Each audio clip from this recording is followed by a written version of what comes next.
And now, Bronson Beaver builds a robot. Written by Teko Bernard. Illustrated by Howard Russell.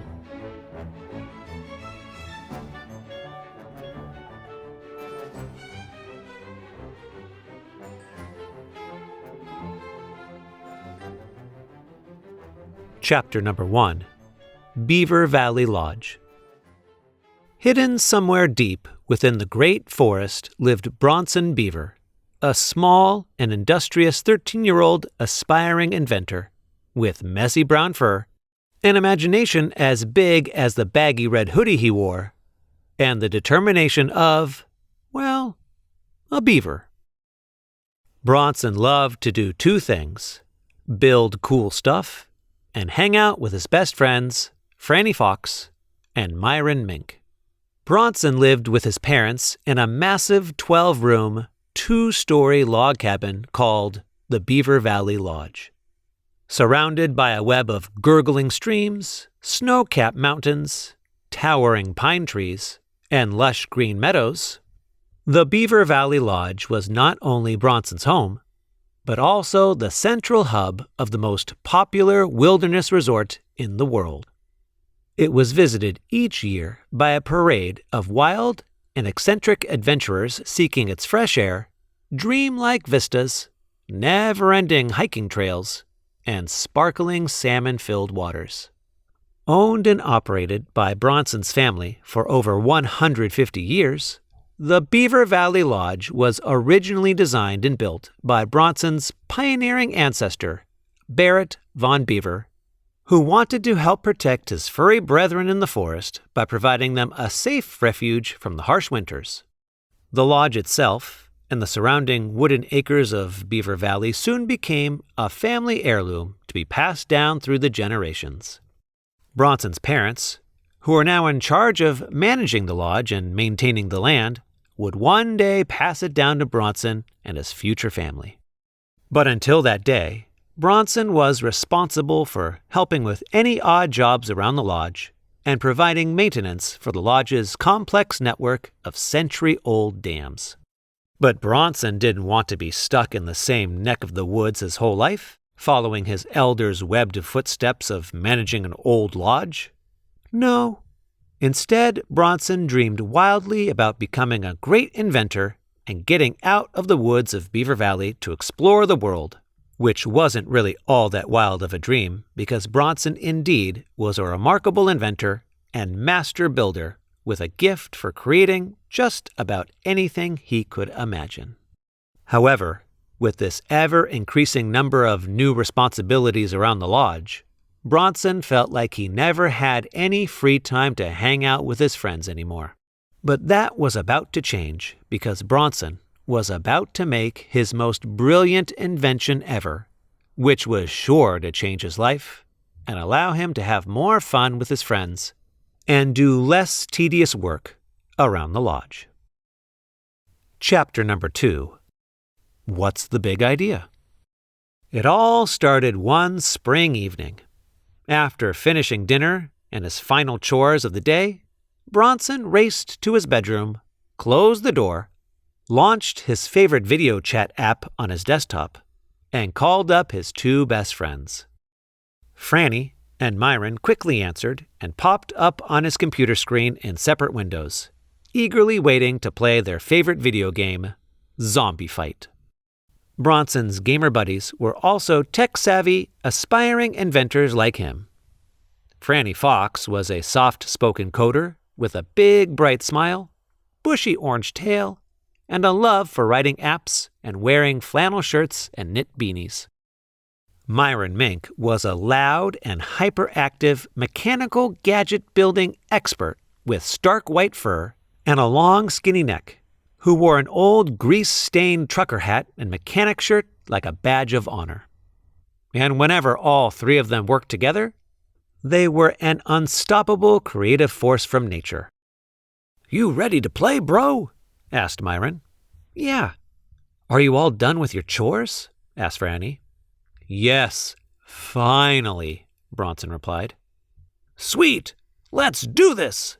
screamed Myron. "Let's do this!" Bronson yelled back while untangling his headset cord. Zombie Fight was hosting a big weekend tournament to kick off the latest version of the game, and Bronson and his pals were one of 50 teams invited to play. They hoped to win the cash prize to help them finally build their dream workshop where they could have a place to hang out together and develop their inventions. But just before Bronson could plug in his headset, his father, Barry, knocked on the door before shuffling into Bronson's room. Barry was mild-mannered and as conservative as the khaki pants and cardigan sweaters he liked to wear. He was slightly taller and rounder than Bronson, with lighter brown, carefully groomed fur, small round glasses, and the assuredness of, well, a beaver. "Bronson, make sure you get to bed early tonight. We have a lot of work to do tomorrow." "But tomorrow is Saturday. It's my only day to hang out and play video games with my friends," Bronson replied. "Yes, but we have to get ready for the Pancake Festival on Sunday." "Oh, no. Is that this weekend?" With so much hype about the video game tournament, Bronson had forgotten about the lodge's annual Pancake Festival, a grand event hosted at the lodge each spring. It was the oldest and largest pancake festival in the world, and everyone living in and around Beaver Valley showed up to the lodge's restaurant, the Bear Claw, for their award-winning pancake breakfast, and Bronson was partly responsible. It was his invention, the Pancake Maker Pro, that helped them set a world record for making 76,000 pancakes in 8 hours and serving 17,000 customers. "Yes, this Sunday, Bronson," Barry said. "And this year we're being judged by world-renowned food critic Bardo J. Bear from the Good Grub Gazette, so we need to be sure everything is perfect. Here is the list of projects you need to complete by tomorrow, so don't stay up too late playing video games." Barry handed him a sheet of paper with a very long list and hurried back out of his room, closing the door behind him. "Seriously?" Bronson grimaced and turned the list around for his friends to see. "Look at this list." "Bro, there is no way you'll get all of that done before the tournament starts tomorrow morning," said Myron. "Myron is right, Bronson. We need you if we're going to have a chance to win," said Franny. "Bro, if we can't depend on you to play, we will need to find another person to replace you," Myron said. "No way," Bronson protested. Bronson didn't want to let his friends down or get replaced with a new teammate. And to top it off, he badly wanted to win the money so they could afford to build the bigger workshop they so desperately needed. But his friends were right. It would be impossible for him to finish all his work before the tournament started. But what could he do? It wasn't fair. He would have to be a machine to complete all those projects. "Wait, that's it," Bronson said. "What's it?" Franny asked. "I have an idea," Bronson exclaimed. "Well, let's hear it," Myron said. "I may not be a machine, but what if I build a machine to help me?" "You mean like a robot?" Franny asked. "Exactly," Bronson said with a giant smile. "I'm going to build a robot and program it to go out and do all of my chores tomorrow so I can stay inside and play Zombie Fight." "Are you kidding me?" Myron said. "That's brilliant." "Just give me one night to build it, and I'll be ready to play tomorrow." And with that, Bronson grabbed his laptop and ran out of his bedroom with excitement. "Good, because we can't win the game without you," Franny shouted. "I know. I won't let you down," Bronson shouted back. Chapter number 3. The Robot.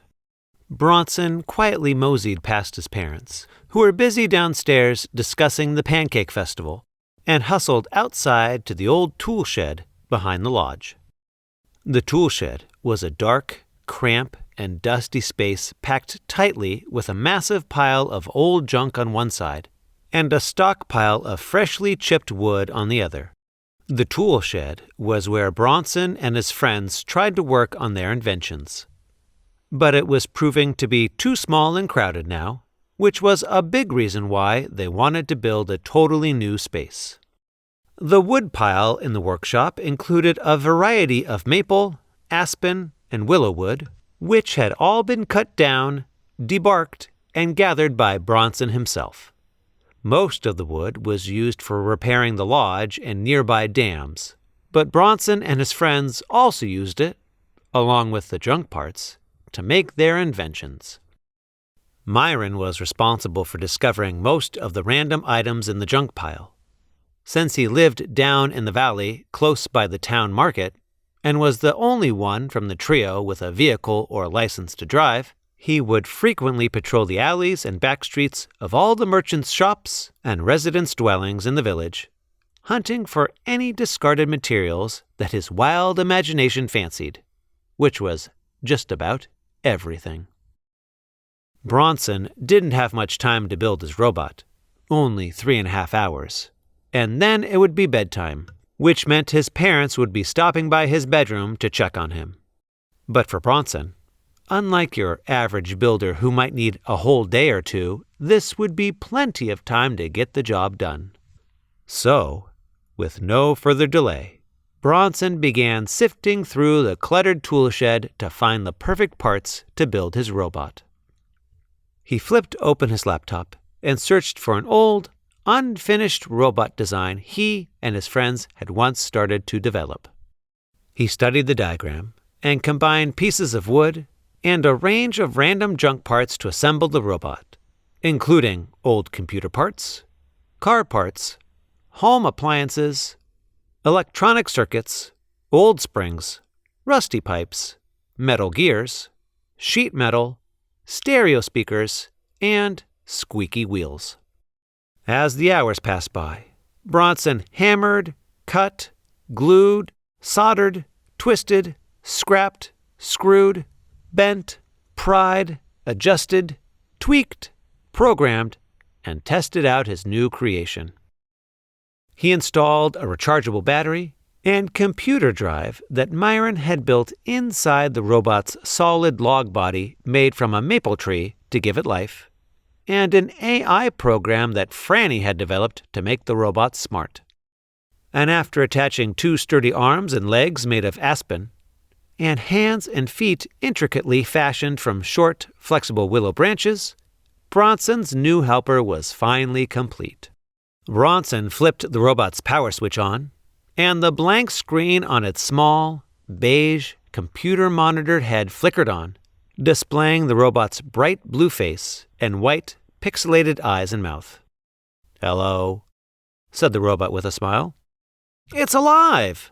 Bronson cackled like a mad scientist. "I think I'll call you Robot for now, until I can think of a cooler name." "How can I help you?" asked Robot. "I'm so glad you asked," said Bronson. He unfolded a sheet of paper and read out loud his father's long list of chores to complete. "We both better get some sleep, Robot, because we have a lot to do tomorrow." Bronson draped a dusty blue tarp over Robot and hurried back to the house just before his parents went up to his room to check on him.